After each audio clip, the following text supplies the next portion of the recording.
रहे जब तक सम्माननीय मुख्यमंत्री महोदय जी मंच पर पधारे, आपके द्वारा स्वागत में कमी नहीं हो।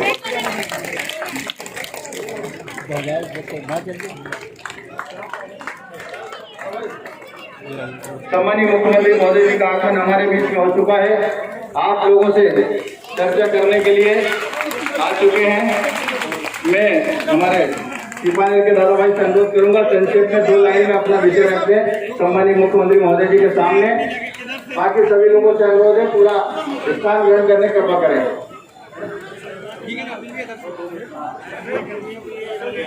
रक्षा मैया की, दादाजी दुनिया वालों की।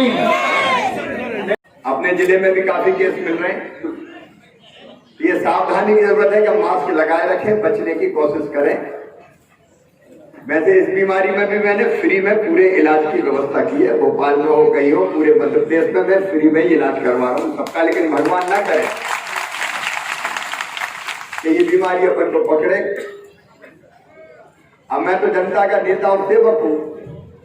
बीमारी में मास्क लगाना चाहिए, लेकिन कई जगह लोग नहीं माने। मामा देखा नहीं, जरा मास्क को हटाओ। हटाया भी, कई जगह लोगों ने पकड़ लिया, मानते ही नहीं। अब ये बीमारी कहती 2 मीटर दूर रहो। अब जनता दूर रहते नहीं है, पकड़ लेती आके मुझे ही कोरोना हो गया था। कई दिनों तक अस्पताल में भर्ती रहा, आपको जानकारी होगी। लेकिन आपके आशीर्वाद से ठीक होकर मैं आ गया। अब कोरोना का संकट दूर नहीं हुआ था। कोरोना का संकट आया, ये बीमारी बड़ी खराब है, आदमी से आदमी को लगती है। इसके मौके हम मास्क लगाए रखते हैं। अपने जिले में भी काफी केस मिल रहे हैं। ये सावधानी की जरूरत है कि मास्क लगाए रखें, बचने की कोशिश करें। वैसे इस बीमारी में भी मैंने फ्री में पूरे इलाज की व्यवस्था की है। भोपाल में हो, कहीं हो, पूरे मध्य प्रदेश में मैं फ्री में ही इलाज करवा रहा हूँ सबका। लेकिन भगवान ना करे कि ये बीमारी अपन को पकड़े। अब मैं तो जनता का नेता और सेवक हूँ। बीमारी में मास्क लगाना चाहिए, लेकिन कई जगह लोग नहीं माने। मामा देखा नहीं, जरा मास्क को हटाओ। हटाया भी, कई जगह लोगों ने पकड़ लिया, मानते ही नहीं। अब ये बीमारी कहती 2 मीटर दूर रहो। अब जनता दूर रहते नहीं है, पकड़ लेती आके मुझे ही कोरोना हो गया था। कई दिनों तक अस्पताल में भर्ती रहा, आपको जानकारी होगी। लेकिन आपके आशीर्वाद से ठीक होकर मैं आ गया। अब कोरोना का संकट दूर नहीं हुआ था। फिर से चालू करके और हर हालत में गरीबों की कठिनाई परेशानी में उनका साथ देने का काम करेंगे। वो संबल कांग्रेस की सरकार ने बंद ही कर दी। जितनी गरीबों की योजना थी सब कमलनाथ ने, कांग्रेस ने बंद कर दी थी। वो सब योजनाएं चालू हो गई। मेरे बेटा बेटियों की पढ़ाई, उनकी फीस भरवाना, अच्छे नंबर है तो लैपटॉप देना, बेटा बेटी को जन्म दे तो लड़ुआ के पैसा भिजवाना, ये सभी बंद कर दिए। ये फिर से चालू करवाऊं। और बाद में जब अच्छा समय आएगा तो बेटियों की शादी होगी। समय हो रहा है, ज्यादा नहीं है, क्योंकि मुझे और कहीं जाके अभी जाना है। सारी ये व्यवस्था बनाएंगे। और शिवराज जी, आपने जो ज्ञापन दिया है पुल के निर्माण का, और ऐसा ना हो कि खेत डूब जाए, उसके पूरा ध्यान रखते हुए स्कूल बाउंड्री वाल, अब जो कुछ किया अपन नहीं किया, आगे भी अपन करेंगे। फिर आ गया मामा, फिर आ गया, चिंता करने की जरूरत क्या है। और मेरे बहनों और भाइयों, अलग अलग दरखास्त की बिल्कुल जरूरत नहीं है कोई की। सबका होगा, एक एक का तो कागज कार्य करें अपन। मैं सबका ही करवाऊंगा। तो बाढ़ की दरखास्त देने की जरूरत बिल्कुल नहीं है। ये जितना भी नुकसान हुआ है उसके लिए हर एक का सर्वे होगा। आज और लंबा भाषण मुझे नहीं देना, आप चिंता मत करो। मामा अभी जिंदा है, फिर से आ गया है। सारी व्यवस्थाएं बना दूंगा और इस संकट के पार निकाल के ले जाऊंगा। और बांधों की स्थिति ये हो गई कि पहले हमने तय किया एक के बाद एक का पानी छोड़े, लेकिन सब ओवरफ्लो हो गए। और खतरा ये पैदा हो गया कि पानी अगर बांधों के गेट से नहीं छोड़ा तो बांध को तोड़ के ही निकल जाएगा। और वैसी स्थिति अगर होती तो फिर महाविनाशी हो जाता। लेकिन उस अंदाज के कारण मैंने रात भर पलक नहीं झपकी। अपने कार्यकर्ताओं से भी बात करता रहा, कलेक्टर से मेरी लगातार, एसपी से मेरी लगातार बात होती रही। प्रशासन को सजग सचेत किया। और पूरे देश से आर्मी बुला ली, एयरफोर्स के हेलीकॉप्टर बुलवा लिए, एनडीआरएफ की नाव बुलवा ली, एसडीआरएफ की टीम बुलवा ली।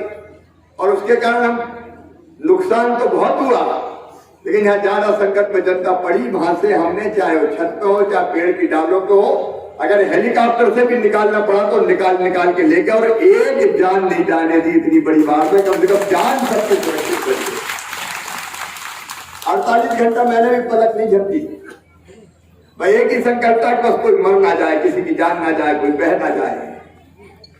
अब एक काम तो हो गया कि जान बच गई, लेकिन अब दूसरा काम बाकी है, जो महाविनाश हो गया बाढ़ में। जनता परेशान हो गई, तबाही हो गई, खेतों में फसलें सड़ रही है, मकानों में पानी घुसा तो कच्चे मकान धराशायी हो गए हैं, अनाज सड़ गया, बर्तन भांडे, कपड़े लत्ते, कापी किताबें सब बर्बाद हो गई। और जब मेरा दूसरा काम यह है कि मैं जनता की जिंदगी को फिर से पटरी पे लेके आऊं, आपकी गृहस्थी फिर से बच जाए।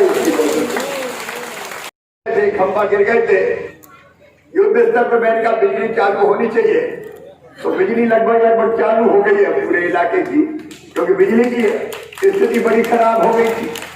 फिर बिजली के बड़े बड़े बिल थे, तो मैंने सारे बिजली के बिल स्थगित कर दिए। अब अगले महीना एक ही महीने का जो आप जलाओगे वही बिजली का बिल देना है, उसकी व्यवस्था भी मैंने करवा दिए, बाकी स्थगित मैंने कर दिए।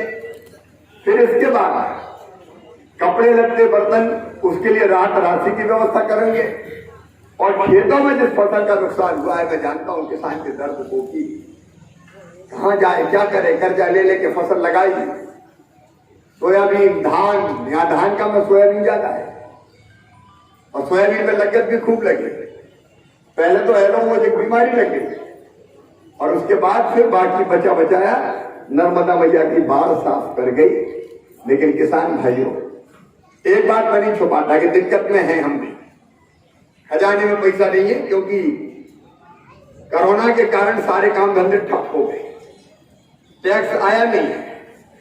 लेकिन तुम चिंता मत करना, कर्जा लेके भी दूंगा, राहत राशि पूरी दूंगा, ताकि गृहस्थी चल जाए। फलों की भी, फसलों की भी आप पूरा सर्वे करवा लीजिए। जितना नुकसान हुआ है RBC 6.4 के अंतर्गत राहत की राशि दी जाएगी, और फसल बीमा योजना की तिथियां हमने जैसे जैसे जरूरत पड़ी बढ़ाई, और फसल बीमा योजना का पैसा दिलवा के दी। और उसमें कलेक्टर कमिश्नर यहाँ पे है, क्रॉप कटिंग एक्सपेरिमेंट, बिना कंपनी से बात करके फटाफट हो जाए, क्योंकि लोगों को फसल साफ भी करनी नहीं। कब तक खेतों में रखेंगे, चराना भी, भूसा तो बचे ही नहीं, बता रहे भूसा साफ हो गया तो बचा नहीं, और जो उसका इंतजाम भी करना है।